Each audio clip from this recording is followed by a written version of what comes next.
Welcome, Ultras and Switchy Sisters alike, to episode 4 of the weekly episodic gaming adjacent live stream podcast show. This is Switch to Ultra Super Tuesday. Since the last time we spoke, 8 days ago instead of 7, we now have the official US pre-order dates for the Nintendo Switch 2 on April 24th. I assume at like midnight going into the 24th, and the price point shown off after the first major Nintendo Switch 2 Direct of $450 without the bundle remains the same. For better or for worse. We have a lot of dates and price points, and we got a very underwhelming Mario Kart World Direct to discuss, sort of. Welcome to the Switch 2 Ultra family. I am your co-parent, BH Ultra. I am your co-parent, Switchy. I have just returned from a wrestling-filled weekend in Las Vegas, where I simultaneously blew out my voice and maybe got myself sick. Either way, this episode will be on the lighter side, and I will likely need to be carried through most of it. And that's why you're here. How was your weekend? Oh, yeah. It was pretty good. I'm trying to think of what I did. Oh, well, I finally did like some YouTuber bullshit, and I installed a bunch of acoustic foam in my room. That YouTuber bullshit. I still have never done that. But also, like, I have a very large room. So I feel like, would you need to put it on all of your walls, or just the walls that are like in the direction you're recording it? I never really understood that, because when I hear people doing it, it sounds like they do it in a closet. The best case scenario is that it's behind you, especially if you have a cardioid microphone, which is what you have, as long as you're using your SM7B. Generally, I mean, the more you have, the better. That's the basic kind of idea, is that what it does is it's supposed to minimize echo sounds that come from a room. All things considered, my room is pretty dry. I mean, you don't hear like my voice bouncing around too much. I don't really hear it on your end either. But, you know, it helps, especially if you're going to, process audio and stuff like that. It's useful. I've definitely had issues, and I was talking with someone about this before, that there's so many things that I notice that the average person who just watches videos really wouldn't, and it really bothers me, and I'm just like, oh, someone's going to point this out at some point. And ultimately, nobody does. But my entire, what I film on this entire wall back here is just one big green screen, because I like filming on green screen. And I wouldn't really have the space to put the foam anywhere. Yeah. But also, to be fair, the green... Oh, no, go ahead. To be fair, the green screen does somewhat serve the purpose, not nearly as much as a softer kind of foamier kind of substance. But because it's not like a solid wall, it probably does minimize a certain amount of just like sound bouncing around. So I mean, at the end of the day, I don't think you've really had that many audio issues, especially because you record most of your voiceover and camera footage with your microphone, which is already pretty isolated. So you're not usually going to get a lot. Well, I mean, one example for me, and this is something I'm probably not going to be able to fix, is that I record a lot of my voiceover, my face cam footage in a different room, which isn't acoustically treated at all. And I also record it with a microphone, or historically have, attached to the camera. So I'm like 5 or 6 feet away from the microphone. So you hear tons of the room. So like, that's why. And it's funny, I got a comment just like a couple weeks ago, someone saying, hey, I just want to let you know that your voiceover audio is really good, but you sound like shit when you film yourself. And I just said, sorry. Yeah. I'm not going to spend several $100s on like remodeling a room in my house that I don't own. Well, there's also a specific kind of like, I guess vibe would be the word to it, upon like seeing someone being filmed on a camera and hearing like slightly worse audio. Dude, yeah. This Barnyard video that has now been like officially, I did the teaser for it, so people know it's going to be the next one. I mean, obviously, I did the teaser, so it'll be the next video. That's all it means, is that it's the next one. And I say a bunch in the video, like, oh, it'll release in April. So, I hope, but we shall see. This one has been a real uphill battle because I recorded it for 11 hours. And then I just had... Like, I didn't want it to... I keep forgetting. Every time I re-record a video, I don't have, like, a uniform setup. So I'm like, oh, I'll just do this a little bit differently. And I forgot why in the previous video I had the microphone so close. I'm like, oh, I'll just keep it down here out of frame. But I'm too far away from it that, like, turning it up, you could hear everything in the room. And when it's like this, it sounds totally fine. But in this room, I'm in between, like, the boiler on my left and the air conditioner on my right. And I, like, turn the air conditioning off for these podcast episodes because I'm staring at it right now. The window is behind my computer, and that just leads to the outside. But everyone's got an entirely different setup. But foam is the one thing that, like, I always hear about. But when it comes to video creation, I'd say it's maybe 50-50, where 50% of the time, like half of the time, it's stuff that like, oh, you should really use this. This is really helpful. And 50% of the Hmm. time, it's this thing is more expensive, so you should probably get it. Although, like, Yeah. the alternative isn't that much different. Like, I've bought so many different cameras and they all have distinct looks, and I like collecting cameras to a certain point and like filming on different ones. But ultimately, Yeah. like my near $700 camera or whatever, my Sony Lumix is probably about the quality of like your modern iPhone. Like, I don't think you really Hmm. need a camera to film per se. Yeah, at this point, I think I'm just gonna go to. I do have like a Canon MS50 or whatever it's called. Mhm. I think I'm literally just gonna go and use my phone for the next video because I can shoot 1080 at 60. Oh, I can shoot 4K 60 FPS on my phone, Yeah. and I can't on my camera. My camera can only do like 4K 24, so it's just like I think I'm literally just not gonna use that camera much anymore. Of course. I actually filmed something today that's going to go up tomorrow that I wanted to purposefully look kind of like grainy, bad retro. And Uh-huh. I got my oldest camera. I'm like, "Oh, I remember like this is the camera I used in 2019 when it like looked really bad." But it still has like 2K and like 4K settings on it. Like even the worst camera, I got one of those like Yeah. those handheld ones that they sell in like Staples for like $100. Okay. I think anyone can make videos. There's nothing. I think everyone should make videos. Quite honestly, well, that's the stance on I that. agree. So, did you do anything this weekend? Anything Easter related? Because I Uh didn't do anything Easter related. I oh, actually I legitimately guess I forgot guess that was happening. Dude, it's funny. I think there were a lot of instances in which I kind of forgot too, because people are Hmm. like, "Oh, what are you doing this Sunday? Are we hanging out this Sunday?" I'm like, "Yeah," and I realize, oh wait, I think there's like a holiday that a lot of people observe on Oh, do you Sunday. do a lot of family stuff Yeah, yeah. So we went around, kind of went to my aunt's house, blah blah blah blah, through stuff like exit that. houses? Through exit houses, did a Hidden little. rotten eggs. I can't believe. I mean, we're gonna keep bringing up the president on all of these streams because it's concurrently making our lives worse. Can't believe he's on this campaign about like this year we're gonna use real eggs, no more plastic eggs. Like, brother, the Did he purpose is that say that? yeah, eggs are already I expensive. didn't You know said that. they were gonna be less expensive, and now we're using eggs for bullshit. Oh, okay. Yeah. Oh, is that the? I didn't even get the joke that he was trying to make. I was like, I don't like, think what he does he was even mean making by? a joke. I just think I thought the joke was just like, there's an like, are entire we? Are we?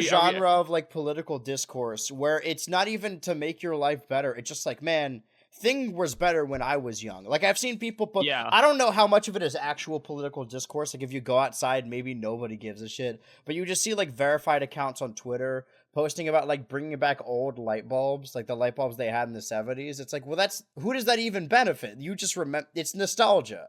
It's all Yeah. just No, like it thing totally was is. better when I was kid. Yeah. No.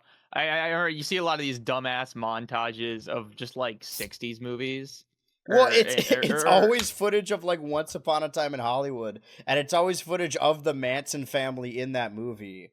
Like it's yeah. Margaret Qualley and like Sydney Sweeney like in the car driving around. It's like, man, they kill people. It's It like never looked like is this that. Yeah, I mean, I guess is if this you our were ideal? yeah, I guess if you were like rich in the 70s, it's just like videos of white people and they're like, "Ah, we need to Yeah. go back." I don't understand that. Yeah. Engagement farm I for think one of Twitter, my check favorite that. lines in the movie Dazed and Confused is when, because that's an entire just like not a '70s nostalgia movie. Mhm. And there's, it's just basically, I don't know if you've seen it. I have not. Basically it's just a film about a bunch of high schoolers, smoking weed and kind of partying one night, more or less. And I Mhm. remember there's this one line where some girl is talking to her friends in this like '70s nostalgia music, and movie, and she's saying, "Oh well, they say that the decades alternate. So the '60s rocked, the '50s sucked, the '40s rocked, of course the '70s." She said something like that, and Yeah. it's kind of funny because I would first of all, I would assume most people would say the '40s are better than or worse than the '50s, because there Yeah. was a global war going on during the '40s, and the '50s was kind of the very much the what's the word, Aftermath, the the boom. the aftermath, and also the economic boom, post-war boom that happened. I would say the '50s, all things considered, were probably better to live in than the '40s. Mhm. The '60s, the joke I'm making, the point I'm making is that like it's all kind of silly, and the nostalgia in the first place is Yeah. often just, it's just kind of you remembering a lot of vignettes of your past life without a lot of the bullshit. I always make the joke is that Oh, I'm for some reason nostalgic for shit that I was doing 3 years ago, living the exact same lifestyle, but like thinking about it now, it felt different than what I'm doing now. If that makes Yeah, sense. even Like within this year.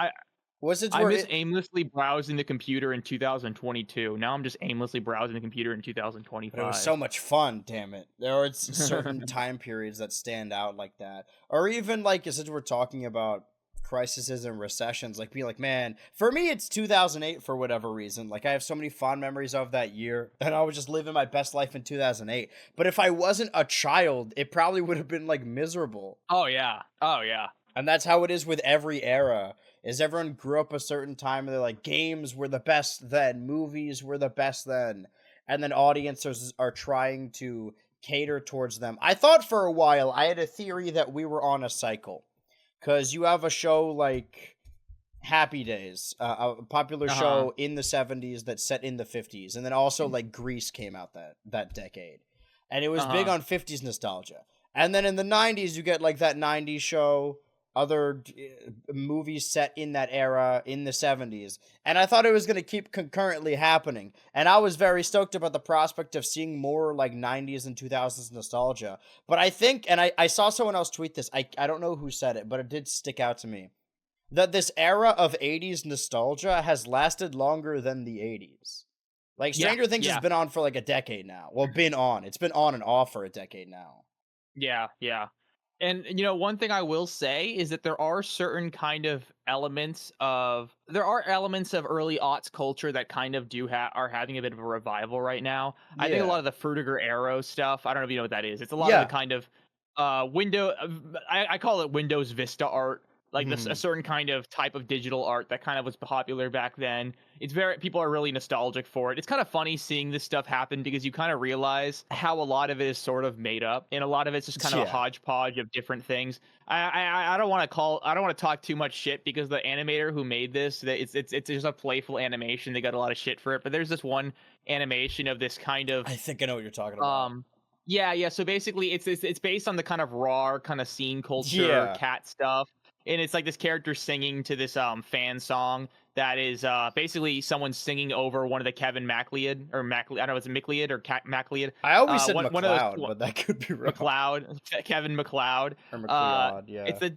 da, da, da, da, da, da, da, da, da, like that kind of like Yeah. stock music. And I always and it always bothered me seeing that video because I'm looking at it. I'm like, you're kind of mushing 2013 and 2007. Like this Yeah. is 6 years of culture separate Dude, that sometimes we're you see kind of those like treating as one thing. nostalgia edits, and then it's like it shows Mario Galaxy and Happy Wheels, and I'm like, this is not the same. Why are like These are yeah. maybe this is when you were a kid, but like these are very distinctly different eras. It's funny. It's not like I'm like bashful about bringing this up. Sure. I don't run it anymore. It eventually got suspended, but there was this account that I ran on Twitter that Yes, big fan. Mm-hmm. ancient memes, and it was I think it peaked at like 1.2 million followers.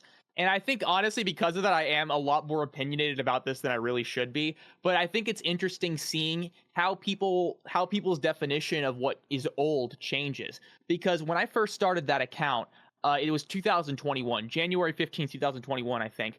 And my idea was that, okay, between 2013 and 2014, there was a big shift in kind of internet meme culture. That's when image macros, I don't know if you know what image macros are. Those are the kind of like two caption memes where there's like a top cap, like the Top text, advice bottom animals and text. stuff. Yeah, top Yeah. text, bottom text memes. Those really fell out of style, and Rage comics fell super out of style just in Yes. those 2 years. So because of that, I kind of started with that rule: is that anything before 2014 is fair game to post. Mm-hmm. Anything after is not going to be posted until the next year. So in 2022, I added 2014 stuff. 2023, I added 2015 stuff. To the point where I started posting in 2024, Dat Boy and like a lot of filthy Frank shit, Harambe shit. And Right. it's interesting how people just that 1 year is either new or old to people. So I would have people like talk shit, and I would always say to them is that this is as old now as Rage Comics were when I started this account. Right. And obviously people's perception of time isn't necessarily linear or mathematically coherent. Honestly, it's more likely exponential. So that's why there was always a little bit of friction about that. And it's funny seeing all this stuff 10, 15, 20 years later, because you really see firsthand how a lot of people's I said vignettes earlier, they're kind of fragments of memory kind of mesh into a bit of a bit of a narrative that isn't necessarily based in reality. And all that's to say is that nostalgia is powerful, and it also clouds your vision and perception of things. Yeah. I think maybe if we can admit a little bit that like I hate when people said the Wild West days of the internet. It sounds so tacky, but It like is. It is. our 70s is the internet in a way. Like prior to the Mhm. big social media boom, because I mean, I don't even want to say when we were on it as kids that like less people were on the internet, but that probably is true, at No, least a it little definitely is bit. true.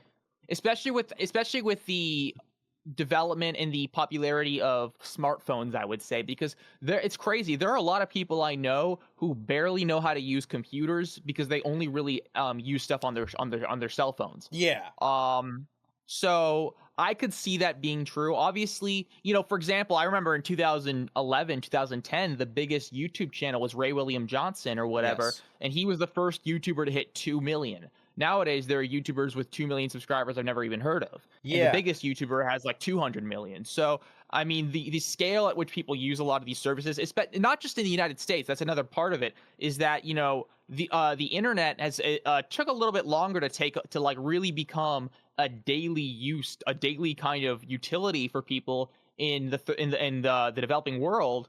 So that's also a huge amount of people who use the internet nowadays that weren't really using it when it was only started really kind of getting popular. And also, that's not even to say we're only in our 20s. I mean, the internet really started in the 90s, although back then it was way, way, Well, that's way, what I way, was gonna way say. Is less kind of. comparatively there are less people on when we were kids, but also like I wouldn't say that's when there were the least amount of people because like the '80s, it Yeah, was the, such the a nerdy the thing to. least amount was like dial-up days. Yeah, And also, I think a lot of people forget that back in like 2008, having good Wi-Fi, having high-speed internet was hard.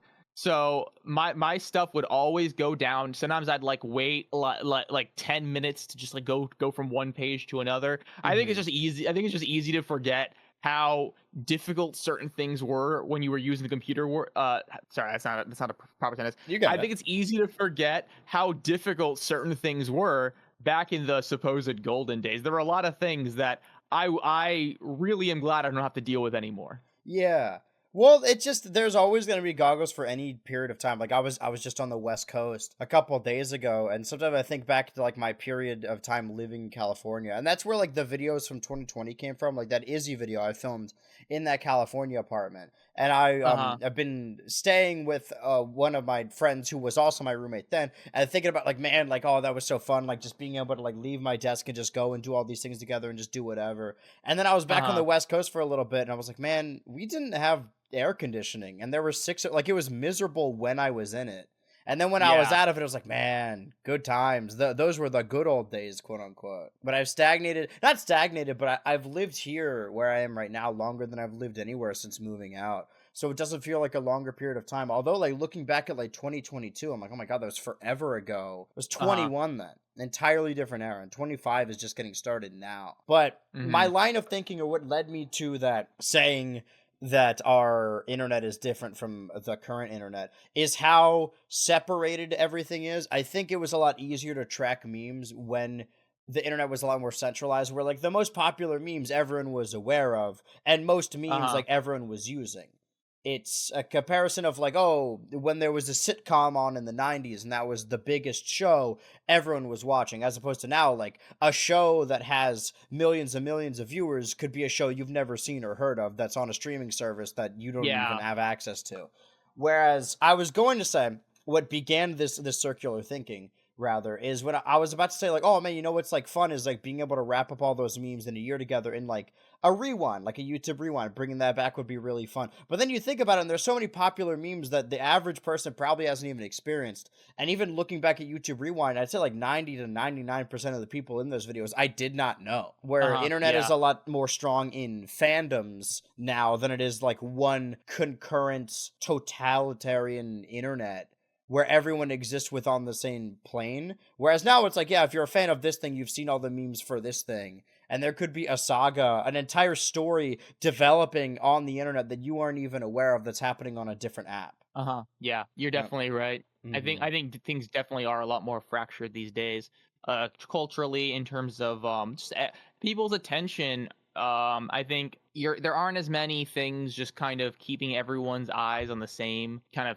of key figures, key cultural figures. I mean, whenever there's a TV show that everyone's watching, that's not a thing that happens a lot these days, at least for No. me. And I don't know. It's because I mean, for me, I mean, first of all, it's hard as hell for to get me kind of watching a new show. I'm very hard. I have a hard time kind of starting new stuff.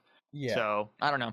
I think there still are like huge kind of cultural, what's the word, touchstones. I Hmm. mean, I would say, all things considered, I was thinking about it earlier today. I'd say like Charlie XCX's Brat. I mean, to be fair, that's not like a thing that your parents are like know all the kind of culture around, but I think that was clearly a pretty universally kind of known moment, I think, in pop culture history, especially because I think Charlie has both mainstream and niche appeal. Hmm. So just the advertising of Brat. I mean, there were a lot of political campaigns that kind of tried to use the Brat imagery and Kamala is stuff. Brat. Yeah. Kamala is Brat. Yeah, I guess I that's the remember this barometer. one. Is like if something goes on like Jimmy Kimmel Live or is used by politicians, then that means it has to have been Yeah, reached a zeitgeist where like the average person knows about it. The yeah, same I would thing say with when the Biden campaign were like, we're gonna open up a village in Animal Crossing. That was such a huge moment at the time. dude, yeah. All And things considered, that usually is like a pretty good way of kind of measuring what is actually really kind of sticking around in most people's heads. I Mhm. think so, at least. I don't want to be one of those people who's like abusing or harassing the likes of lol cows or anything, but I do think it's interesting and in the least pretentious way possible to see how internet ecosystems develop over time and just understanding why things are the way they are, even like slang terms when it comes Hmm. to different ways of communicating on the internet. Just be like, oh, this website has this. I do think it's fun that each social media kind of has their own language and kind of has their own stories developing. And then there are key characters because there's always a main character on every site that you just encounter. I don't want to be lumped in with people who are like throwing peanuts at real living humans from across a fence or whatever. I, however, find strange people really, really interesting and compelling. And Yeah, I think there's a difference between like stoking that flame and letting them burn out. I think there are people, I still think there are bullies that exist that are just looking for excuses to like bully people and they don't absolutely. actually care about the quote unquote, like that's what I would watch back in the day. I would be on the bus ride to school and I would watch cringe compilations, quote unquote, and I would just find Yeah. these people immensely interesting. And I think there were certain quote lol cows that people like got too close to the sun and they were just straight up harassing them to the point where it's like it's not even the entertainment value comes from them posting themselves. And I think that's a Yeah. big argument when it comes to the likes of Chris Chan, whether or not it's ethical. Mhm. Obviously, it isn't ethical, but I believe that even if the quote trolls weren't involved, that Chris would have still continued to post all of that stuff. It's just an Yeah. interesting content creator. And I think there are different content creators that are interesting, not because I like them, but because I don't. And I think Mhm. that's more of the argument of whether or not you following someone means you support them. And I've seen that a lot of people like reaching out in DMs or doing like call out posts. It's like, oh, you follow this person. That's kind of problematic. If we're talking about internet culture and talking about like, oh man, nostalgia from when we were teens or preteens or whatever. Since we last spoke, there was a new Content Cop video I was about to released. bring that up. I It's almost entirely forgot crazy. about that. That Yeah. what was I gonna say? Because there was a reason I brought that up. Oh yeah, I've seen people not to defend Ethan because obviously nobody wants to defend Ethan. I'm not on his side at all. But in that video is like some of your friends, some of the people that work on your show are following these people you hate. It's like, yeah, well, they're probably following them so they can like save their tweets and send them to Ethan. I don't think a follow necessarily means they're on board with them. There's a ton of people I follow that I probably wouldn't get along with or like that I just like seeing their posts show up. And there was Yeah. another tweet that went, again, it's hard to tell if a tweet actually went viral or if I'm just seeing a lot of it. The reason I bring this up as well is because I was just in Vegas for WrestleMania, so my entire feed was like people talking about wrestling, and that is when wrestling is at its biggest. It's like it's Super Bowl, and you see other people that normally don't post about it. I've seen like Dubas Goobus and Senor Pello and like HBox posting about it. And I'm like, oh, maybe this is like pushed past just the wrestling audience. But I know that's not entirely true. If you ask the average person, they're not going to know what's going on. But when it comes to there was a tweet up comparing some like anime VTuber guy to like Low Tier God or whatever. And Low Tier God is someone I find so immensely entertaining and compelling. And then whenever people post clips of him, some people will say like, "Hey, did you know this guy's actually a bad person?" It's like, yeah, he's entertaining because he's a bad person. I don't watch him Yeah. because I want to be friends with him or be like him. I want to watch him because he's so fucked up that it's interesting and compelling to hear what he has to say. He's fucked up his own life. We'll get him on the show. I have a lot of questions. We have a lot of questions for him. Mm-hmm. YouTube chat says, I don't know if that's necessarily the case with Christian, given that so much of her worst incidents are due to being purposefully driven to insanity. Yeah, no, I agree with that. In the literal sense of the trolls, they're just straight up harassers making her do stuff. But that's like not even for the. I'm saying if I was an observer from the outside, I would find her much more entertaining when I just watch her post videos. Although, again, this is not me being like, yeah, I'm a big fan of her work, everything she does, because there are a group of people who I do not support anything they do. But I think watching them is still fun. But I want to be on that level where I'm like watching silently from afar and not a quote unquote troll where I'm like poking the bear, like, oh, we're literally blackmailing you into doing heinous acts. Like, I think the Chris Chan's story is, I don't know if I'd say funny, but sad in the sense that everyone in that story is sad. When I hear about these trolls, and I really hate that term, that have dedicated their lives to stalking and harassing Chris Chan, I'm not thinking like, man, that's really funny. I'm thinking, man, everyone in this story is a fucking loser. You know, this just reminds me, and to be fair, I'm like paraphrasing a video I saw like 3 or 4 years ago. I always do that. And I remember, yeah, it's like, I'm the expert. I watched a video and I like barely remember it, but I remember, so I'm gonna speak on this subject because I know what I'm talking about. No, I remember there was a mention in like some Chris Chan video that eventually I got to the point where Chris Chan just couldn't take care of herself. Sorry, say one more time. You're cutting out a little bit. I'm talking to a robot in a television. All right, guys, this is Switch to Ultra. I suppose we've given up on the Nintendo aspect of it. I mean, there's still more things to talk about. I really thought I was going to have to like slug my way through this and worry about talking. Because again, my throat is very sore from screaming. And I may have gotten myself sick even before WrestleMania weekend. I was trying to deep clean my room, and I inhaled like a metric ton of dust that just made like I still feel the little bumpies on the back of my throat. All right, I'm waiting for him to call me back, or I could. Oh, okay. I will wait to get the call again. But I'm actually I have a lot to discuss still. This is more about the state of the internet. Hello? Can you hear me? Yeah. All right, cool, we're that's good. better. I was saying that this podcast became more of the state of the internet because again we are, for lack of a better term, internet historian. You know what? Fuck it, I'm the internet historian. Who cares? I've begun doing this bit on stream whenever there's someone like I don't like or like overall people don't like. I'm like, yeah, I'm that now. I'll be playing a game. I'm like, yeah, I'm the completionist. I'm gonna steal this name. So sorry, what were you saying? That's pretty good. That's pretty good. Yeah, you were talking about.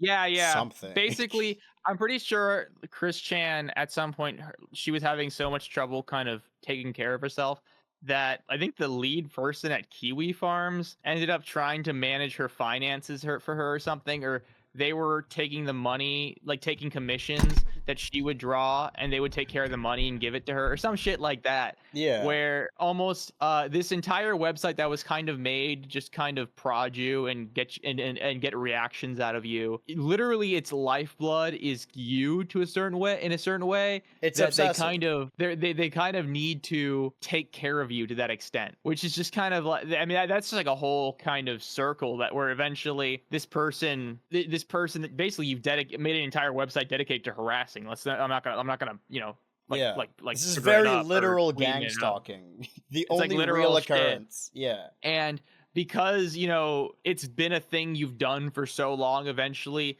that you kind of develop this almost codependent relationship with this person that you're bullying. It's kind of fucked up when you think about it. Of course, it's incredibly Uh, fucked up. But yeah, that's why I use the term sad, and not to like feel yeah. bad for the people harassing her, but just like there's no protagonist in this story. It's all bad. When I hear stories of like, oh, this is a cringe story about trolls owning this like problematic person, it's like, well, no, everyone in this story is a fucking loser, and there is that obsessive standpoint, and like if that person goes away they wouldn't have it anymore. I don't know if you remember the kind of era where the transitional period where still watching regular like kids TV, but also the internet was getting very large, where you would see like PSAs about internet trolls or whatever, and I would always hear instances in those PSAs about like, oh, if anyone's bullying you or harassing you, it's just because they're jealous, or oh no, these people got nothing better to do, they're like in their mom's basement just typing away. And I remember being a kid and hearing that and be like, that's not true, like you're just trying to, that there's no way that's true, this is just something you say in a PSA to make people feel better. And I also think it kind of takes away responsibility from the people who like go to work and have jobs and still post heinous shit like that. And it's the same thing of being in a high school and maybe you didn't experience this. I don't want to dump too much, but you're having a miserable time and you just want it all to be over or whatever. And then adults tell you like, "Hey, don't worry. It gets better." And when you're a teenager, you don't want to fucking hear that because you're like, don't tell me. Like, everyone always says that. There's no way that's true. That's just what you're supposed to say. But when you get older, you realize, oh no, it does get better. Oh no, when people are harassing you on the internet, they are jealous. Oh no, like the people dedicated to trolling are losers that have nothing going on. Like those things that they said in PSAs are all true. Or Oh, even you like, do think it's true? I do think it's true now, yeah. Okay, okay. I wasn't sure you were saying like that's some bullshit. Okay, okay. I was saying, like, The as a reason, kid, I'm like, "There's no way that's true." uh, They're just trying to make me feel better. yeah, Even, like, I think quote, it's unquote, yeah. "touching grass," like, you hear that, you're like, "Yeah, okay, this is just what you're supposed to say." And then you're having a bad day and you legitimately step outside and you're like, "Oh, you know what? Everything's gonna be okay." Like, it's true. Everything they say is true. Sometimes you do need to touch grass. Okay. The reason I was like thinking you were saying the opposite was because I guess in certain ways the whole like, oh, they're just all jealous of you is can often be an oversimplification. But Yeah. there is, I think envy specifically is a huge driver in what's the word, hostility online. Mhm. I've had people, especially when I was younger, they would like call me a clout chaser to my face. When I was really popular on Twitter, and I just kind of think to myself, like, okay, you were just literally just jealous of me. Yeah. Like you would just want to be in my position. It was a little Um, bit after our time, but I heard it was like maybe my senior year and maybe like the underclassmen of being in high school, and like there's somebody in the class with a TikTok account that went semi-viral or whatever, and then everyone like is really mean or talking behind the back of that kid. And it's because mhm, they want their account to be viral. they They're not, want it. Yeah, they're just like, exactly. "Pff, having a viral account is cringe. That's stupid that she You just has that." But they that's all want that. it's funny. I think that's basically 99% of the reason people are just called annoying. It's like, oh, I don't like that person. What do you dislike about them? They're annoying. And it Yeah. seems that whenever you say that about, a YouTuber or any sort of public figure, it's just that they're popular and you kind of don't, and maybe you Yeah. just don't, you don't really get much out of them, but they like, because they're popular and you know about them, you talk about them like they're an imposition on you. Yeah, So honestly, if you really want to be a successful content creator or YouTuber or streaming, you have to be called annoying. In fact, of being course. called annoying is probably a good thing. Because if people who don't want to see you are bothered by you even existing, that means you're probably on the up and up. Mhm. I was talking to someone about this the other day. And I want to get your take on it because you've been on the internet for much longer, or rather, your like perspective. But do you have any dedicated haters? Maybe, maybe not. I mean, it depends on on what your definition is. I mean, I've had people that have left like a good amount of negative comments. I've had people, especially back. I think when I was a little bit younger, I think I was a little bit more. I think we all were. I was definitely a little bit more not hostile. I think I was a little bit more hyperbolic online. So because of that, I think I rubbed more people or get or kind of Mhm. angered a couple more people. If that makes sense. So I think back when I was a lot more divisive, there were probably a few more people that really were just like mad at me for existing. Yeah. Um, I think though, I mean, I've had, I'll be honest, I've been doxxed and shit. So I guess that's probably a good example of a dedicated hater. Yeah, like I've Um, never had that, or at least not yeah, yet. I've had people, like send me, like my full name, my parents' name, shit like that. Or Hmm. I assume that was all one person, but I'm not 100% sure. So I mean, that's That's definitely very a good example of dedicated. a Yeah. dedicated hater. I don't think I have people that just leave negative comments in every video I make or anything like Hmm. that. To be fair, I've had people that exhibit like weird behavior, and I've usually just blocked them or whatever. But I think that there's probably a decent amount of people that just kind of don't mess with me and just kind of like Yeah. stew at the thought of me existing. Just I mean, just by the nature of being having 60K subscribers. Right. I think that's the thing with me is that like I haven't really experienced that because I think people see the number and maybe overestimate how popular I am. Like I don't know Uh how huh. I got to 100,000. I truly think it was an accident or something. Because I'd say like my Hmm. concurrent viewers, people that watch everything, are like closer to 10 to 15,000. Those are the Yeah. people that are like watch me talk about anything. I'd say that probably like 100,000 are people who really like total drama, maybe just like that specifically. Yeah. And you said earlier that like, oh, when I was a kid, I was a lot more hostile. I think this is a beast with two heads. Where when I was younger and a lot smaller, I think a lot of small accounts or just anyone on the internet does this. Where before they have to interact with anyone, or I'm not even saying like, oh, you have to play nice with these bigger accounts, but more so that before you know that these other creators are like people and you hang out with them as people, you're always punching up. Like anyone who's Yeah. popular, you want to be against the grain and be like, this person's cringe. I hate this person.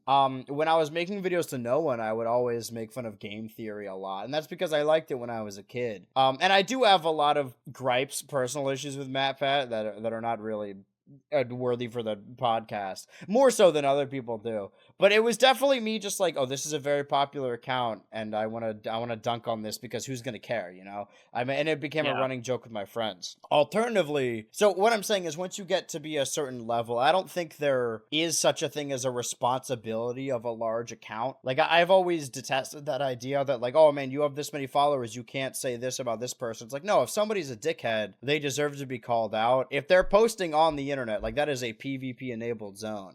Obviously, people Uh huh. take it too far with just harassment campaigns and doxing. But if I'm getting into an argument with someone on Twitter about like a TV show or whatever, and somebody's like, "Hey, this dude's 16," it's like, well, he's still wrong. That's not gonna like. Yeah. It's just discussion.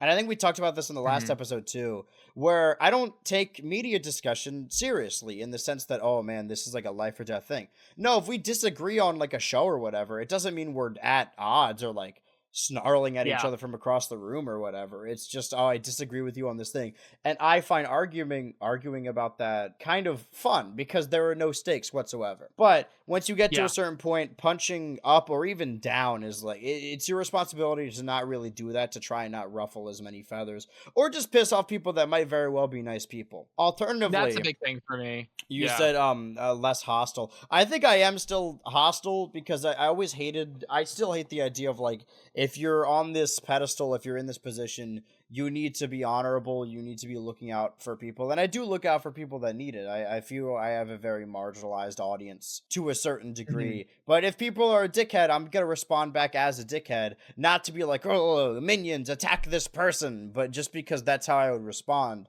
I forget what it was in reference to. It was, I think, on the video teaser, maybe. It wasn't constructive. And I know they were just joking. Like, this is not a person I'm like pissed at. I'm just bringing this up as an example.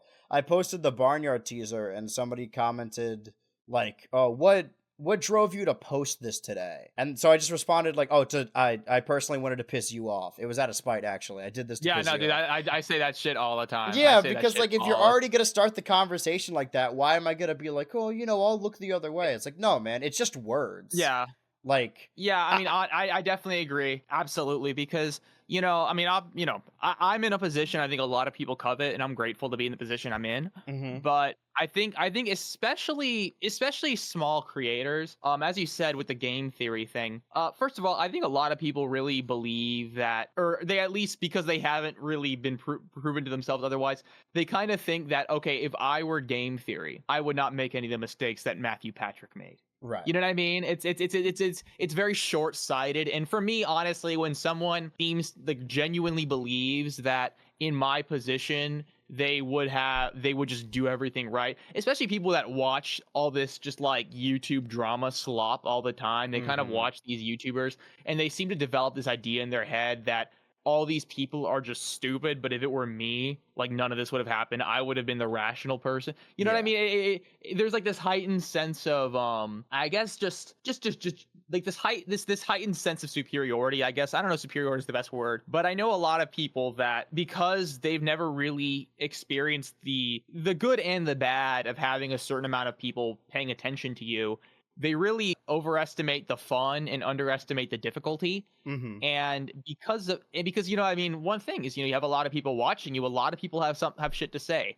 A lot of it is nice, some of it's kind of shitty and like rude, and Yeah. some of it sometimes kind of dry and just like unnecessary or kind of chummy with you in a certain way. You know, I remember like there are certain kind of things that people say to me that I know that they like my videos and find me entertaining, but I really don't enjoy hearing stuff. You know, for example, obviously, I think the best example is if I upload anything not related to Total Drama, they'll say, I'll always get a comment saying, "Oh, when's the next Total Drama?" Like, I don't treat those people with like respect. I don't like politely answer, "Oh, the next Total Drama video is blah blah blah." Yeah, I used Usually, I'll to usually I just last year when people were saying that before I said like, "Oh, it'll be every year." I used to respond like, every time someone comments this, it gets extended another month. They would always one feel. time I said this, Mm-hmm. and I probably shouldn't make a habit out of saying this, but I remember someone commented, like, when's the next Total Drama video? And I said, sorry, I can't make any more Total Drama videos because Fresh TV sent their lawyers to me, and they're suing me for making videos about their show. And I'm That's currently awesome. millions of dollars in debt, and I'm Mm-hmm. never going to make any Total Drama videos again. The reason I don't want to do it again is that because although I found it funny, I remember in a different comment section, a fan of mine who probably, and this sounds ableist, who probably is neurodivergent, has trouble understanding sarcasm, was like really convinced that I had gotten in legal trouble and Yeah. was telling people that I got. So I felt bad because they were not the ones that were just kind of, you know, being a little bit, just being a little bit. I guess honestly, I guess the word would be rude, but I don't even Yeah. want to say it like It's tough to that. tell over the Just internet too. I think that it's yeah, just a marketplace of being noticed, and some people believe that one, if they're mean or annoying enough, then they will be noticed, and that's ultimately what they want. It's a quest for attention. Or two, they say yeah, like, "Oh, I could be as mean as I want because they won't even see this." And that is the yeah. main difference between reading comments and getting comments. Is that I don't know if you have notifications on or whatever. I still have my YouTube Studio notifications on, so when I get a comment, like I'm alerted to it. I don't read them all anymore. I don't get it on Sometimes my I just phone. I scroll. think if I Yeah. got it on my, I only get it on my phone if it's by like verified accounts or accounts with over 100,000 subscribers. I'm Mm. pretty sure. I don't know why. I only talk So to whenever rich Lula people. comments on one of my videos, I get it. But Yeah, Lula's very sweet. I got a comment or if it's some, yeah. on the Smash teaser. She's like, I don't know what this means, but I'm excited. There's people who, my favorite thing to do is to immediately make them feel bad in a way, is that people begin with this abrasiveness, with trying to be mean. And then instead of like fighting back, you just make them feel as bad as possible. So there Yeah, was I do one, that I too. forgot what video it was. And this isn't even, I'm telling this story because this is not a lie. This is like literally the case. I didn't lie to this person. It was some video when I kept touching my forehead and pushing my hair back. And I get comments a lot that are telling me to either cut my hair or get a hair tie or whatever. Evidently, I did cut my hair, and then people were upset. But, that's business. But I don't do that because I have long hair. I do that because I just need to do something with my hands. Like, Uh, even when I had short hair, I was still doing it. It's just kind of like a tick. So somebody responded like, hey, cool video, but man, you gotta invest in a clothespin or something. Like, the way you touch your hair is so annoying. And so I responded to that like, hey, I'm really sorry. It's a nervous tick. I've done everything in my power. I just can't control it. I really have done everything to stop. I truly am sorry. And then the response immediately was like, no, no, no, I didn't mean it. I'm sorry. I didn't yeah, no, like, I've I'm, done that. I've done that. yeah, it feels good to make them feel really bad about it Yeah, because they should and feel bad about it. I don't even yeah, no, because honestly, on some level, and you know, there is an element of creators. I think there you kind of have to be ready to hear shit like that. But Yeah. honestly, I think that's a totally fair way of telling someone, hey, you know, the little comments and pointers you give real people, they are heard.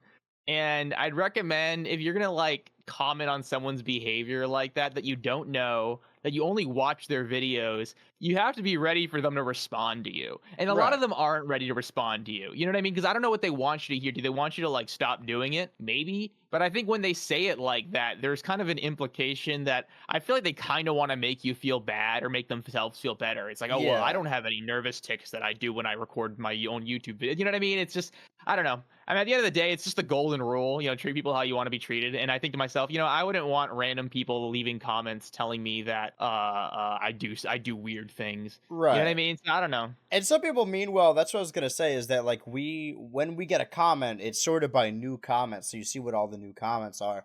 Whereas when you're on the YouTube page, it just, I mean, you can sort by new comments, but by default, it's always going to be top comments. So there are a lot of, I don't do it on purpose, although it does drive up engagement, so I appreciate it. That sometimes you get some information wrong in a video, and if we had Uh-huh. annotations again, then I could just put I it on wish the we did. I screen. wish, 'cause I wish that was a thing. I don't know why they ever took it out because it really is a good way of doing stuff. Because there are things that I would love to fix, or at the very least have people immediately know, oh, that was a small error or whatever. Just so, just for the sake of people knowing what's true and what's not true. Yeah. You know what I mean? Well, the reason is because like it's there are instances that come up a lot in the comments, but if you're sorting by the most popular comment, you're going to assume that nobody else said anything and you're the first person to say it. So more often than not, I'd say the most common comment I get starts with, "Hey, I don't know if anyone told you this yet," and then so on and so forth, and it's something that everyone's already told me. And again, like I don't blame these people because they don't see the other comments, but I'd say the top three are like, "Hey, Anne Maria is in Redonkulous Race. Hey, Well, H2O did air on Teen Nick, but not Nickelodeon, so season 3 did air in the West. And hey, I don't know if anyone ever told you look like Jay Schlatt." And I'm like, "Yes, people have told me. I know." I comment. I got tempted the other day because someone said, "Oh wait, I'm pretty sure the Mega Mushroom is new to Mario Kart World," and I Mhm. was about to be like, "Ah," and I realized, never mind. I'm not the Well, first person. sometimes little corrections are I'm okay. not the That first person. I'm there not the first. was No, no, no. I'm sure they got plenty of people letting them know that. You know what I Yeah, let mean? me go. There was a video, I can go through my comment history here. That it was a video that didn't have a whole lot of views or someone with a whole lot of subscribers. That's what I like doing now, by the way, is not doing it on purpose, but now that I'm the creator with subscribers or whatever, is when I watch a video from like someone who has like 1,000, I'm like, "Hey, nice job. Like I like this part or whatever." Oh, it Uh was a huh. let me look into this. It was, yeah, this person has 700 subscribers, but the video did get 40K. It was the 2000s trauma iceberg explained. And Uh huh. my comment was just about what to say. "I really appreciate you making this the way you did. Many presenters on icebergs like this on here are so anti-art and absurdism for some reason." That is something I want to talk about. It says, "However, Steve Odekirk worked on the Thumb movies and Neutron, not Bob Odenkirk." The person said like, "Oh, Bob Odenkirk worked," or no, they don't say the name, but they said like, "Oh, Steve Odenkirk, the creator of Jimmy Neutron, and also on Better Call Saul." The reason I commented that is because that's a similar mistake I made in the Thumb video back in the day, where I called him Steve Odenkirk, even though I knew they Uh were huh. different people. And I knew no one else said that, and that was, I mean, that's why I posted about the Nikki video as well, the total drama bit that just entirely misinformation about like, man, I can't believe the Shane Dawson character was in Total Drama. It's because I legitimately don't think like it's a video with it's already got 1 million views, and I don't think anyone else has like said anything about it yet. That's why I posted is like, and I think it's still in the video as far as I know. Not enough to be like, man, we gotta do something about this, but Is this SDZ? yeah.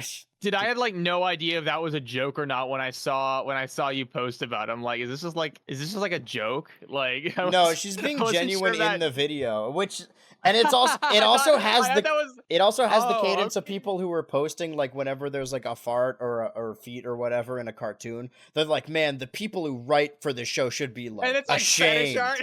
Yeah. Well, it's also like irresponsible to say like, "Man, the thing that's not even in Total Drama is like being like, 'Man, I used to be a fan, but this is too far.'" It's like, "Well, they didn't even do it. That's not real." I remember there's this one joke. I think this one comic. It's like some comic about at Aladdin and Jasmine, and I forget what it. I think she's like asking him like, "Oh, how much do you love me? Do you love me more than your like whatever your shoes or some shit like that?" And the last frame is a picture of Aladdin kind of looking down with his head on his like with his hand on his head, and that's like from like animated gay porn. Like all the Yeah. other frames are from like the movie. The last one's from just like fan made gay porn Or that that they just same decided to use. SpongeBob tweet that goes viral every now and then. It was like, "Oh, we were too young to understand," and it's clips from entirely different videos of him Oh like, yeah, the "Oh, he freaking was doing like SpongeBob drugs." doing like ecstasy and then partying or whatever. Yeah, Yeah. entirely different things. YouTube chat here says I have a burning hatred for J Shot. That's what I wanted to say earlier as well. Is like when you were mentioning people or YouTubers that you like just for or dislike for no reason, just for quote unquote maybe being annoying. There are like swaths of YouTubers that I don't even have a good reason to dislike or stop watching, and I don't even realistically actually dislike them. But I really hate comparison. Like when people are like, "Oh, you remind me of this person," or "You look like this person." Uh-huh. And it kind of subliminally makes me not want to watch them. So there's been a long period, like I haven't watched Eddie Burback or Jay Schlatt for a while, even though I do respect them or even like them, because people compare me to them so much, and I'm like, I don't want to accidentally like copy them, so I Yeah, purposefully don't watch. it's funny. I feel so bad. I think I might have told you this before, but I didn't know what Jay Schlatt looked like until after I had met you. So one time, just a picture of him showed up, and for a split second, I thought it was you, and I was Yeah, like, "No, that's not I him." don't blame Oh, people. that's Like why they say that. they're right. Yeah, like That's I why they say understand that. that. I just hear it a lot. And No, yeah, it's always prefaced with like, "Hey, I don't know if anyone's ever told you this." It's like, "Yes, it's yeah. all everyone has ever told me." But that's the current, it seems like we're covering the current state of the internet. Before we were talking about Yeah. large harassment campaigns and people who are just kind of bitter and envious, and that comes through with trolling or trolls like staying in their basement. I think since the last Switch to Ultra episode, I don't know if 4chan's like gone. What happened there exactly? Do you know anything about this situation?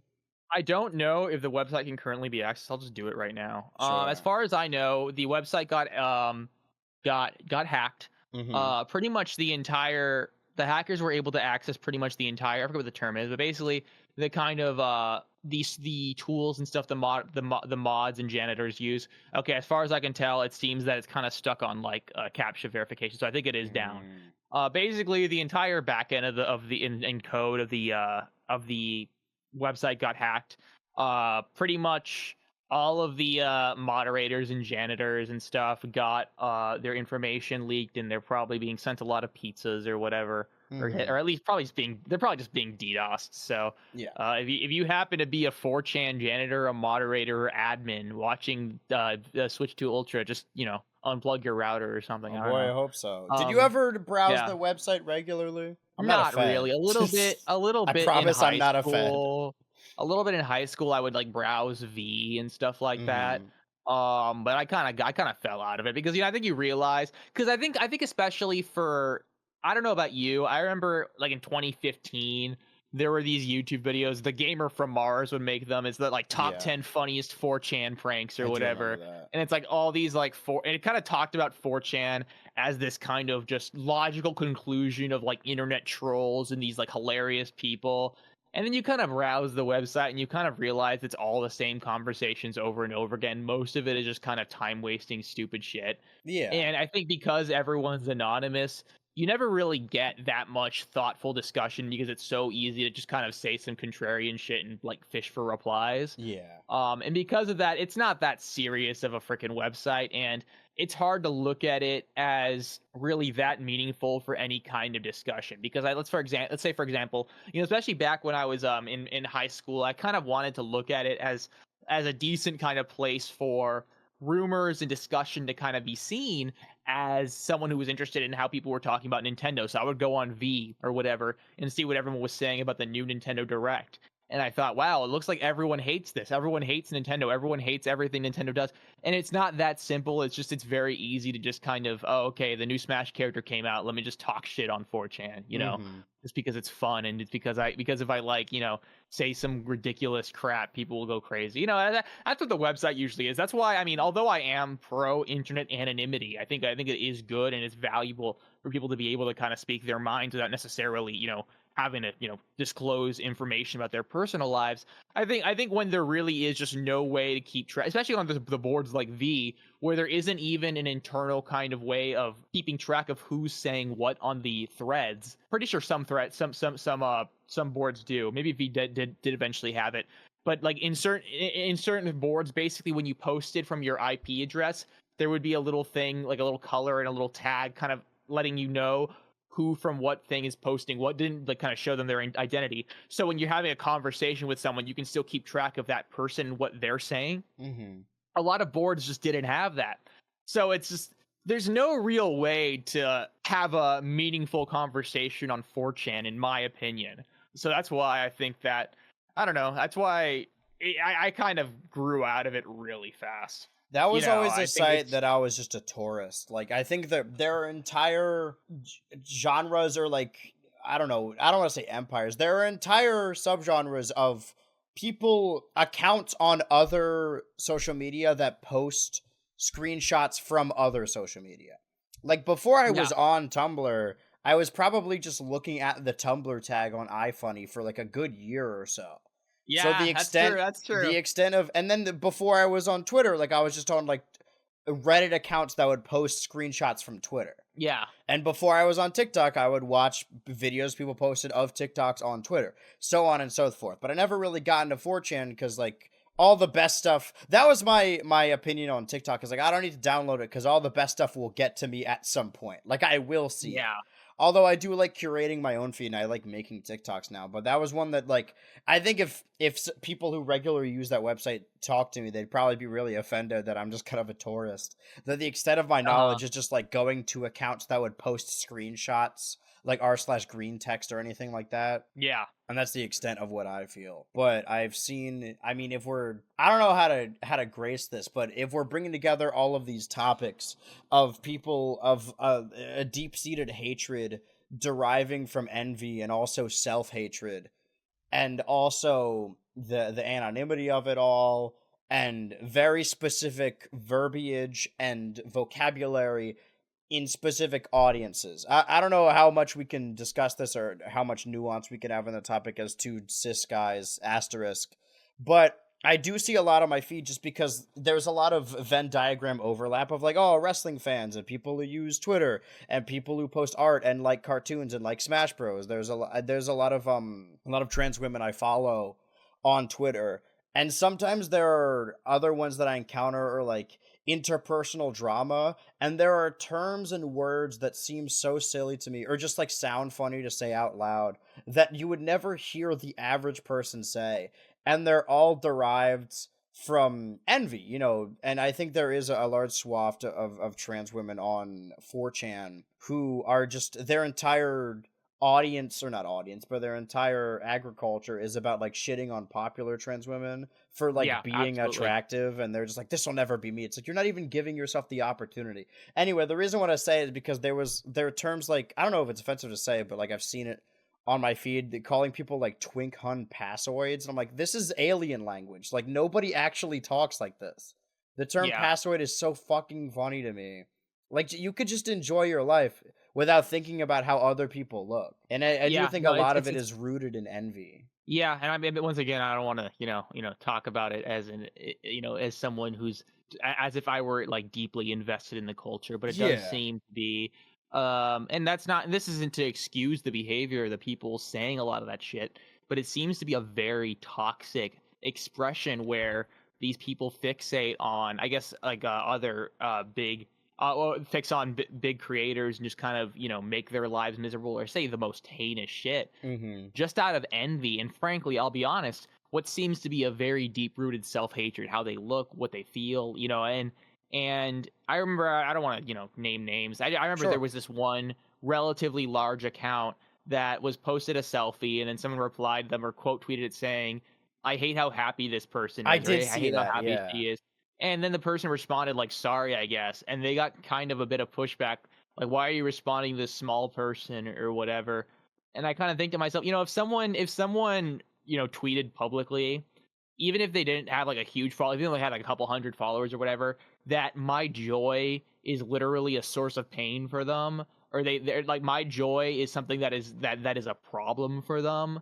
That's a very, very harsh and I guess heinous. That's a kind of a fucked up thing to say. Mm-hmm. And I think responding to it, especially because she didn't like talk shit. She just said, "Oh, sorry," I guess, which is a little sarcastic, but that is fair game to me. I'm sorry when you Yeah. say shit like that about someone. You're that is a it's just tit for tat. I Right. think it's just. It's I mean, I guess another argument ideally, of responsibility where I do think yeah. there are a lot of creators who, like, I don't want to say sick their audiences on people and then they throw up their hands and they're like, whoa, I can't, what? I'm just supposed to know what all of them do? And I think you do have, at a certain point, you are aware of how your audience acts. And I think that reflects poorly on you. I do think there's only so much you can control. You can only control how many people watch you. But I do think your audience is reflective of you in a way. I think that's probably fair to say. However, Mm, if you say like, "Oh, I disagree with this person, you're wrong," or like dunk on them on Twitter or whatever. And then people who follow you start like DMing them or whatever. Like at a certain point there's only like you can't possibly be aware of that. There's only so much you can police. And what people choose to do with their time on the internet is really on them. But again, like yeah. some of that is emblematic of the people who follow you. I don't, Yeah, I I'd agree. browse I'd agree. sometimes. I definitely stalk every now and then. I go through my following and just see like, "Oh, what are these people up to?" This applies to everyone watching now. This is all of you guys. Sometimes Mhm. I look at your accounts, all right. And a lot of them are cool. I don't think I've ever really encountered someone that I'm like, why the fuck does this person follow me? Like, I think I wear my emotions and my feelings on my sleeve. I don't think there is anyone who could be like, man, he made it political. Now I can't watch. Like, I don't think anyone that does not align with the way I view the world would enjoy my videos anyway. And I don't want them there. Mhm. And you can Yeah, call for that an sure. echo chamber all you want, but why? That's scary in 1984, says Twitch Chat. But that's where we are with that. I just think the reason I brought that up, it wasn't completely innocuous, is because I saw a lot of people now that 4chan is going down the tube saying like, well, they're just all going to go to Twitter now. And I'm like, good, man. Some of them should. Like, I'm not going to say Twitter's better, like better than any other social media, but it's a lot more, there is a little bit, a twinge more of self-love on there. And I hope the people who were like envy posting on 4chan and constantly spiraling get to experience some kind of friendship or satisfaction on other social medias, because I truly do think I think it's irresponsible to refer to a social media as like a force of nature and saying like this is the thing because you be on that damn computer that's like forcing you to feel like this. But at a certain point it's true. Like I like to be aware of things that are happening in the world and I like to be proactive, but at a certain point there's only so much you can do and it just resorts to doom 1 second. scrolling. Like there's only, I'm going to continue saying what I was saying. Like I often, since the election of it all and hearing more and more bad news, I'll just like for an hour maybe just scroll on my TikTok or my Twitter feed, hearing about more and more awful things and about how we're all fucked about everything. And I understand that. I understand being aware of current events and why you need to stay informed. But at a certain point, if you can't do anything, all you're doing is fear mongering yourself. Doom scrolling is Yeah. bad for you. I mean, yeah, I think in general, and this isn't a call to be, what's the word? Be, I suppose, Proactive? not, well, I guess the opposite. Right? This is an idea. This isn't a call to not be proactive, not try and make a change if you can. I Defeatist. think though, defeatist, Yeah.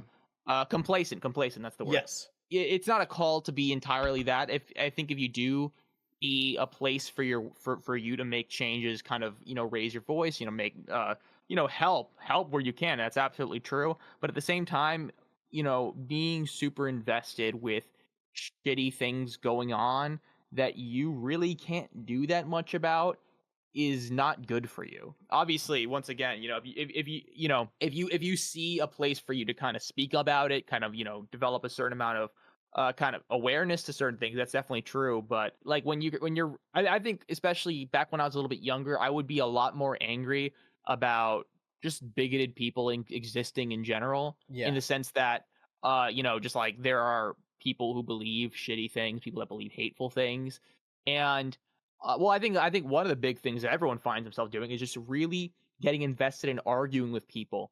And although there can be a certain amount of value in arguing with someone, more often than not, you're not actually going to convince them. They're not going to convince you. You're both just going to get really angry at each other. And Yeah. often, I'll be honest, and this is maybe just me kind of self-reporting as someone who has a certain amount of self-esteem problems, Hmm. I never feel good, even if I'm right or whatever. I just don't like that kind of conflict. And I realize that I don't think a lot of, at least for that specific situation, I don't think a lot of ideological change usually comes from those kinds of interactions that are so hostile. And that's not to say that you shouldn't tell people to go fuck themselves if they're really shitty people. I think in Yeah. general, getting invested and really spending. I remember there were times when I was a lot younger where I would kind of spend my entire day would be kind of framed by this heated argument I was in. And I would kind of like towards the end, I think, wow, that was like an entire day of my life that I could have like worked on a video or played a game or Yeah. whatever. And I'm still exactly where I started. All that's to say is that if you really can't do much to solve it, I think you shouldn't really panic about it not being the situation it is. I don't know. Yeah. It's hard. And there are ways you can kind of skew that as me sounding like psychotic or just kind of defeatist, but Yeah. I think in general, there are certain things in the world that you really can't control on your own, Right. and getting bent out of shape because they are the way they are is just not healthy for you. You should be Um, proactive about the things you can be proactive about. It happens every four exactly. years that, or I guess it happens every year, that people post and they're like, well, like they make memes about how pointless voting is, and they're like, yo, dude, we're gonna vote this fascist out. Like, nice going. It's like, well, what do you want us to not vote? Like, what are you fighting for? For us to, you want people to not vote? Is that what you're saying? Like, if the Hmm. purpose is like, oh, this whole voting thing is stupid, it's like, okay, well, you should still do it. Even if you think it's stupid, you should still do it. Unless you are stupid, and then maybe don't do it. But there are different levels to it. And I think, I mean, that's the best course of action is just control what you can, organize what you can, stick around people you can. But I've seen a lot of fear mongering specifically happening on TikTok where, and it's gotten to me a little bit where they're like, don't post anything anti-American if you're gonna go through customs, because then they're gonna like take your phone and put you in prison. Or, oh, don't go to this protest because they're gonna make it illegal. And I don't mean to say that like this isn't happening, because this is happening. There are students protesting that are being detained. But I think Yeah. hearing this over and over and seeing popular posters saying, don't say anything against the administration and don't protest, is like, you're just going to be fear mongered into submission at that point. Like, at a certain point, Mhm. you need to do something. Like, you don't need to put your life on the line. But if you're so afraid of anything that you're just going to let things happen around you, again, ultimately, there's only so much we can do. And I Yeah. like to believe that there are people that do care about upholding all of this. And honestly, the best thing I could do is just be like, I just got to survive the next couple of years. I just got to make it through, I guess. If we Uh-huh. want to bring this episode full circle and actually at some point talk about Nintendo Switch news, due to all the tariffs and everything, now we have information that the pre-order date is April 24th, which will be, I suppose, midnight tomorrow, like 23rd into 24th. I'm going to see if I can get in there. I think it goes live. I know at the very least it's for GameStop. It might be for other websites. If it is GameStop, I'm going to do it if it's the one I can go to. And the price point is the same. So it hasn't gone up, but it also hasn't gone down. And I think maybe it helps them a little bit with the publicity, be like, well, they did only so much they could do. The price point is the same. And maybe it was all a scheme, you know? I'm not saying Nintendo created COVID. I'm just saying that's when they got their best sales. It's oddly suspicious. But do you think It's you are something to going think to about. pre-order when the 24th comes around? Absolutely. I mean, because I think I said this last week or the week before. I'm not very confident that I'm gonna be able to get a Nintendo Switch 2 if I don't pre-order it. Mhm. Because I mean, even if things go well, I mean, I don't think most of the tariffs are going through. I think they really just went for China. At least in the form they And were now they're initially backing announced down that from were the that. reciprocal China stuff. wins again. Let's go. Switch Yep, 2 yep, Ultra yep. is the only Twitch podcast sponsored 100% by China. Hosted out of Guangzhou. Is that how you Mhm. pronounce it, Guangzhou? I don't know. Anyway, the point I was making is that so yeah, no, if it's anything like the first Switch, I think it's gonna be kind of hard to just kind of like walk into a store and buy it. I Yes. remember trying to do that with the Switch One, even in like August, because I didn't get it for a couple months.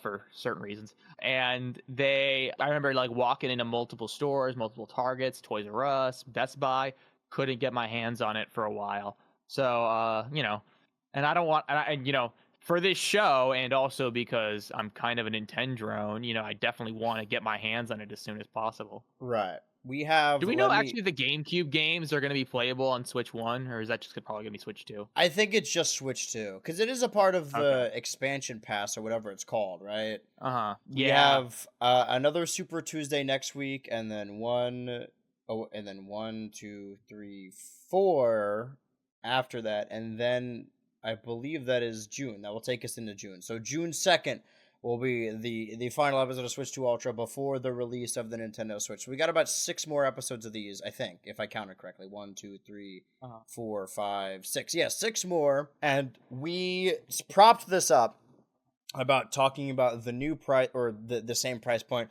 We now have a pre-order date, and there was a Mario Kart Direct. Ultimately, it didn't really show us anything other than No. the non-play or the characters, the tertiary enemy characters show up on the character select screen. Which I'm less and less thrilled about every single day. I'm gonna be honest with you. The tertiary random characters or the character select screen? Both. Mm-hmm.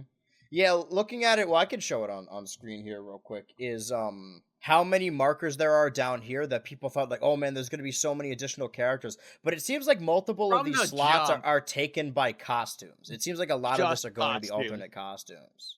From the jump, when I saw the pages and like the initial like reveal, I'm like, those are costumes. Yeah. Because they showed us the costumes, and immediately I'm like, okay, there's gonna be a good amount of characters in this game. I think we already confirmed for like at least a few dozen, and that's a good thing. But one thing that I was worried about from the initial direct, or not the initial direct, not the initial show off, but the first Switch direct, I was pretty worried that we had basically I was worried that they weren't like hiding any characters from us, and I could be wrong. I think that they probably aren't hiding any characters from us. What we see is what we're Mhm. going to get, which is a bit of a downer for me. I mean, maybe I could be wrong. I just think that there are certain Mario characters that seem to have been kind of snubbed. Maybe snubbed isn't the right word, but I remember a lot of people are worried about where Diddy Kong is. We were talking about that last week, I Mhm. think, and that's a big point for me because I definitely want Diddy Kong to be part of the cast. There's a lot of characters I want to be part of the cast, and I heard actually some people say that potentially Diddy Kong, they might be saving him because he's going to be revealed in Bonanza or something with a new design. So they kind of want to wait for that before they show it off in Mario Kart. I can see that happening, but yeah, I don't think there's going to be. I guess I'm just a little disappointed because I would rather have characters like him over a lot of the more obscure enemies. I Yeah. mean, the cow's fun, the Goomba's fun. I mean, I like having them, but I'd rather have more of the core characters available. I think people hear the acronym of DLC and immediately think they dread it because they assume it's paid. But there were time it just kept adding more and more characters, and that roster ended huge. And maybe this game will have Okay, that. yeah. Maybe that's copium. But again, this game will release before Bonanza, so unless we get I don't think we're gonna get a Bonanza Direct. That's what I wanted to say before jumping into this. Is we do have 6 more weeks, but this Direct, and now we have the pre-order date, were the last things to look forward to, quote unquote. And between this Super Tuesday and next Super Tuesday, we will ideally get our pre-orders. So the episodes after that, from after this to the release of the Switch 2, I don't think we're going to get any additional information. So we're simply I just doubt it. going to have to talk about the Switch 2 to the best of our Yeah. ability. We could cycle in other Uh, people and see what we can yeah, do for with sure. that. Or we could do what we And did today. We just talked about the yeah, internet. talk shit. But yeah, Mhm. no, I mean, I think one thing that was interesting about the direct though, I remember I forgot it even happened. I'll be honest with you, I was thinking like the night before, is that are we gonna be streaming it or whatever? Andrew's not gonna wake up that early. Right. But even I was up and at like 9:30, I'm like, oh wait, they did a direct, didn't they? I Yeah. kind of watched it, and admittedly, I mean, there might be little bits and pieces that might be kind of interesting. It was very, very. I mean, everyone was making the joke is that, oh wow, they're telling us that we can play as Mario in the Mario Kart game. And that is kind of funny in my opinion, but admittedly, I think a lot of people expect more than they really should from these game specific directs because other than Smash Bros, I don't really think there's ever been much of a culture of the hype cycle and crazy reveals in these directs, Yeah, other we than talked Smash about this Bros. And I before, guess but the like Pokemon I don't directs. want to know stuff about the game before it's released unless it is a Smash Direct. Like there's really no Yeah, reason, no purpose yeah, to see there were like 30-minute ones with Animal Crossing, with Pikmin and with Mario Maker. And it's yeah. ultimately works as a trailer. I mean, that's what directs are. They're all It's trailers, but just a some of them are trailer and, fun. like, a pretty simple kind of explanation of how the game works. So it's like, okay, you can play as characters, you have items. It's just okay. Mhm. I wasn't that surprised that not much showed up. I was kind of hoping maybe there would be a few surprises. I think for me, the thing I was happiest about was the confirmation that there are going to be little scattered challenges throughout the open world. That's something that I'm going to be excited for because that's what I was hoping for. I think there's going to be an element of exploration there that's fun because when they initially showed off the open world, I was thinking like, this is cool, I guess, but is there going to be anything to do there? Because all they really showed off in the initial, like not the initial trailer. I'm sorry, the Switch 2 direct Direct. trailer. They showed off like being able to kind of drive around aimlessly with your friends, which might be mildly fun. I think it'd be kind of fun if you're like talking with them or whatever. But it didn't really show off much purpose in the open world itself.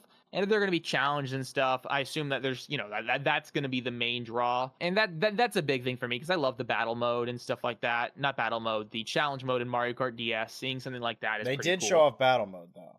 Oh, they did? Okay, cool. And Yeah, like they did. They battle did. specific arenas because I was worried that they would just have you go around the open world. Yeah. I think now Yeah, would no, it's be funny. a good time to have they're doing something along the line like the shine stealing minigame in Mario Kart DS where you just have to hide from them. And I think if there Uh-huh. was ever a game where to play hide and seek in, it would be Mario Kart World. Yeah. I think some Nintendo Funny. I, people I said something. Sorry, I'm reading Twitch chat right now. Stay tuned for the Mario Kart Direct if you want to know why this game is $80. So I think that's why people are extra disappointed. Yeah, as did soon they as did they really say that? as soon as Oh, I they didn't. announced, like, I think he means like Nintendo YouTubers that are like fans of the Switch, not official accounts. But I mean, as soon as I heard like, oh, a 15-minute direct, I'm like, okay, they're not going to show us anything important in this. Yeah. I mean, it's pretty common for them to just kind of be pretty. It's also likely for people who didn't watch the Nintendo Direct or the Treehouse footage. So a lot of it is Yeah. additional information that we already gathered. I don't know if there was anything new Yeah, per se that's in there. true. That's true. So yeah, I mean, it's pretty straightforward, and I mean, I'm still glad to have seen it. I mean, get a little bit more information. I am pretty firm that this game is probably unless you get the bundle, which honestly you should get the bundle. A Right. lot of people talk about like this game being $80 as if it's a serious problem, and it is. But like get the bundle. Like I assume if you well, no one has a Switch 2 yet. That's the thing. Right. So if you want to get Mario Kart World, you're also going to need a Switch 2. So if you get a Switch 2 in Mario Kart World, it's going to be $50 for the game. Mm-hmm. That being said, after a couple of years, if they keep the MSRP, which Nintendo has a habit of keeping the MSRP the same, like if you buy a Switch in 2 or 3 years and you buy it with a different game, and then suddenly you have to pay $80 for Mario Kart World, that's going to be kind of insane, and that's what I'm a little bit worried about. I think this is going to be their Just sword and shield, where it's less about this individual game being $80 and more like it had to be the first one. So I don't think this is yeah, a Nintendo is being greedy and charging I don't $80 think Nintendo's games. being that absurd by being. I don't think Microsoft or Sony are gonna not dip That's into what I that. was I think gonna say. and I think Nintendo is every just the first and the most bold. I think this is going. I yeah think games are going to get more expensive. I didn't GTA look at 6. it. I mean, people are saying GTA Mhm. 6 might be $100. I wouldn't be surprised. All things Yeah, considered. no. I mean, especially with how Um long it's taken. But in and other gaming news, I suppose that's what we could talk about on other episodes. I know you said it's a lot harder for you to get into shows. I haven't watched the Minecraft movie yet. And if we're circling back to what we were uh-huh. talking about earlier when it comes to pandering with certain films, I wanted to say there's when it comes to movies like Star Wars or Indiana Jones or like Jurassic Park or whatever, I could see those being series and sagas or Alien that you keep continuing. But for me, they had to be concurrent. And when I hear rumblings about like, oh, they're gonna whenever they make a new Ghostbusters or like they're gonna do a new Goonies or a new Gremlins, it's like these movies mean nothing to me. Like I don't want to see a new Goonies. Mhm. That's Yeah. like Banjo Kazooie, where it's the people who watched it hold a lot of reverence for it, but in the totality of cinema, not to sound pretentious, but it just it's fine. It's a fine kids movie. Yeah, honestly, the Goonies scared me, but I don't. I watched it when I was like 7, so I think Hmm. that's why. But I haven't seen a Minecraft movie. But that's a lot of the what I've heard is pandering to certain audiences. And now that superhero movies seem to be on their way out, the new thing for Hollywood to do to make an easy $1 billion is to make a video game based on, or sorry, a movie based on a video game IP. Aside from the Borderlands movie, which did in fact have Jack Black, I think they should put Jack Black in all the video game movies. We have a new FNAF movie coming out later this year. I don't know if you saw the first one, and then there's the Sonic movies, the I never Mario saw it. movie. Sonic, Mario. I'm surprised it took them this long to kind of really get that going because, I mean, I guess the infamous Mario movie from like the 90s, everyone hates that, but Hmm. I don't know why it took them so long to kind of hit the ground running with adaptations of these like huge franchises. Right. The fact that it's because I mean there were like Mario cartoons in the 90s, but honestly they were kind of crappy. Hmm. I it just seems so obvious that a Mario movie would do well with a certain amount of care put into it because it's not like the Mario movie is like a huge kind of like incredibly special movie, but it's a faithful, meaningful It's adaptation of the fine. Mario franchise. I think there was a good amount of love put into it. There's a little good amount of like care for the franchise. It was definitely made for both fans and general Yeah. audiences. I don't know why it took them so long to realize that was a good idea. You know what I mean? I just think It's they like let's didn't like trust anyone enough, and there was yeah, that a, might be a part of it while. too. I think after like Lupin and after Spider Verse and after Peanuts, there was a resurgence of 3D animated films where they have a certain level of artistry, and I think because Mario is based off of those older Mickey Mouse cartoons or even Popeye, that if they made it during like the Shrek era or something, it would be way too restrictive for what they were looking for. Even though those Hmm. were 3D models, I think now would have been the time to do it. And I think the Sonic team, although Sonic hanging out in New York City with humans is a very Sonic the Hedgehog thing, depending on how old the person you're talking to is. But I imagine they are kicking themselves a little bit that they didn't just immediately make them animated films, and instead they gotta have the humans like kicking around. Yeah. But there's a subgenre of film like the Mario movie, like the FNAF movie, and even like Transformers 1, which are totally fine to good films or just like kind of bad that kind of get overblown because it's a thing people like and they've been fed Yeah. slop for so long. Transformers 1 is the best Transformers movie, but it's like fine. It's okay. I mean that's I mean that's a whole thing about just Hmm. television and Hollywood in general is it seems that a lot of audiences aren't super eager to see new stuff. I mean, admittedly, No. I'm kind of included. I'll be honest. I'm not much for. I mean, I think in well, I'm not much of a movie goer anyway. I'll be Oh, I totally love honest it. with you. Yeah. But I think generally I'm a lot more partial to trying stuff out when it's from something I like. So Mm. that's why I definitely saw the Mario movie. I actually have not seen the Sonic movies, but I probably should. It's probably worth Mhm. watching I just, mean, if just you so I like can Sonic, like yeah. know what the buzz. Did I make the joke all the time? I missed Sonic in the sense of like I think if I had gotten into Sonic like 4 years or 4 or 5 years earlier, like I would be obsessed with it. But I Yeah. didn't play a Sonic game really until I was like 11 or 12. It just got you. So Just nipped you. I Yeah. got into Sonic 1, Sonic 2, and like I'm like, okay, well, those are fun games. I don't think I'm gonna be a furry about them though.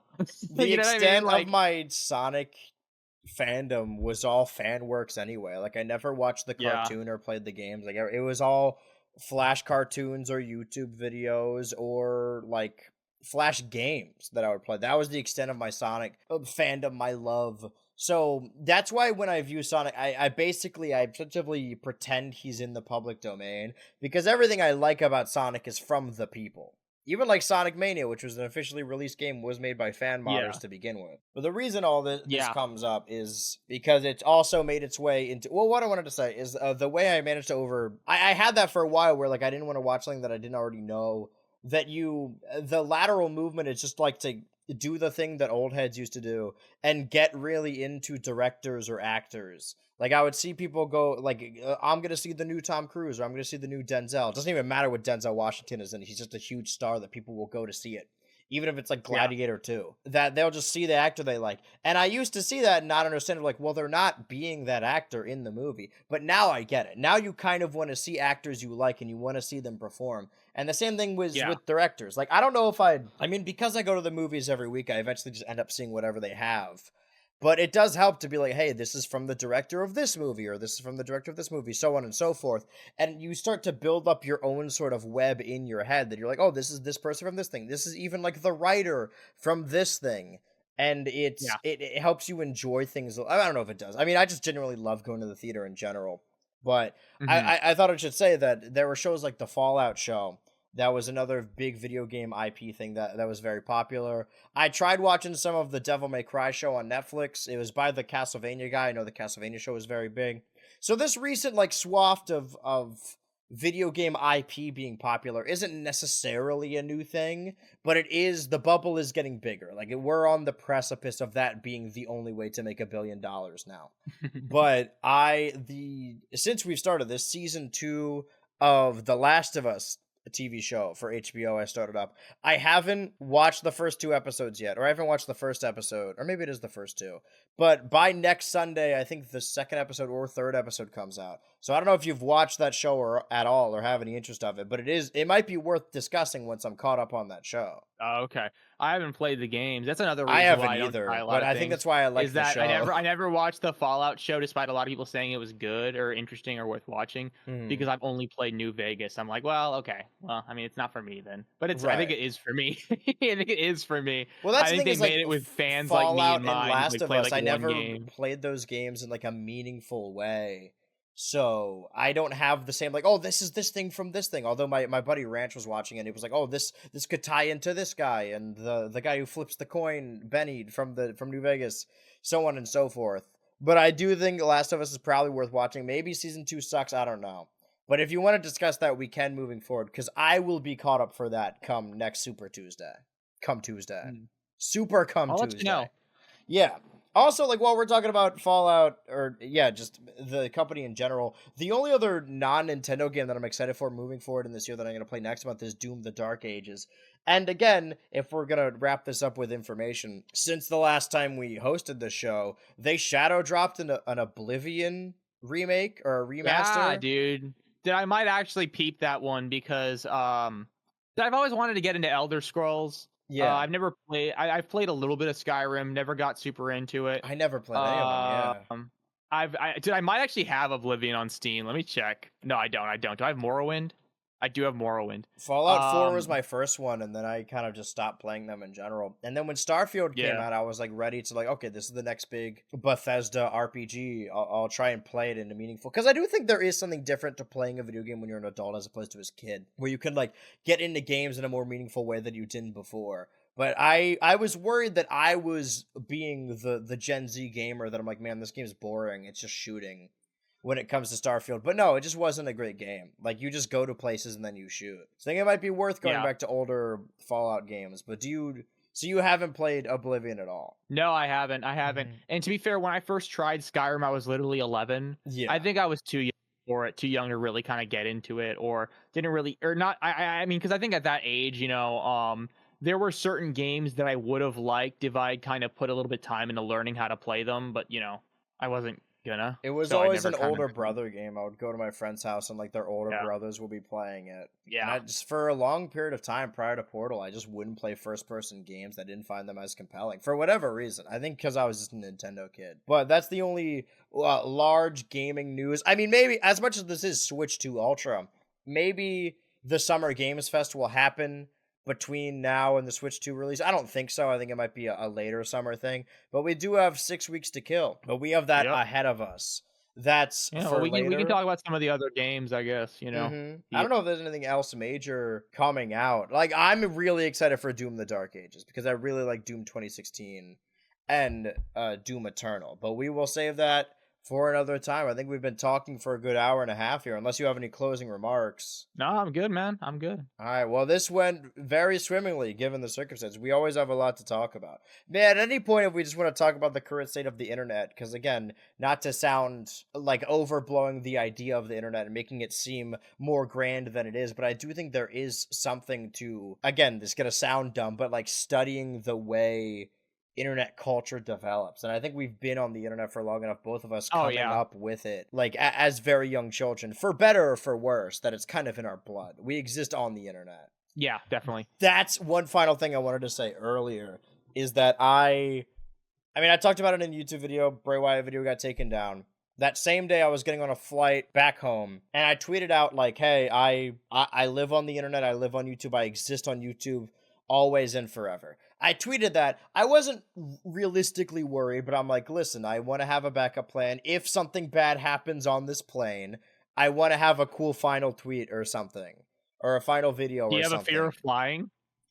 Yeah, I think so. I think Okay. it's time I come to terms with that. Or just anything where I'm like, this would, it's not even like, oh man, I'm worried about it. It's more like, if it happens, this would be a hard final tweet to have. There have been a couple times where I'm about to go on a plane. I'm like, you know what? If I die, Yeah, you want to hopefully, do one you last know, thing, but you brought up yeah. certain creators earlier that I really don't like, and that was my second thought while I was on the plane. Is like, yeah, people are gonna be sad, but like also there's gonna be fucking YouTubers that are like, oh, the sad death of BH Ultra, like, or the final days, vultures, grifters. Oh, I'm so excited to die, and there's gonna be a really good Sunny V2 video There'd made be a about really good me. gamer With, from like, some Mars ugly video, ass the top thumbnail, 10 dude. dead YouTubers. Top 10 dead That guy YouTubers, that will fucking be bugs sorely me, but missed. we'll save that for another time. Now, thank you for joining us, And I Switchy. watched him when he made gaming content back in, like, Yeah, 2012, that's the scariest funniest part. Lavender Town, top 10. Fuck that guy. All right, Mhm. well, I Alright, will see you around. I will see you next Super Tuesday. I have been your next co-parent, Super BH Tuesday. Ultra, I have been your co-parent, Switchy. and we will see you then.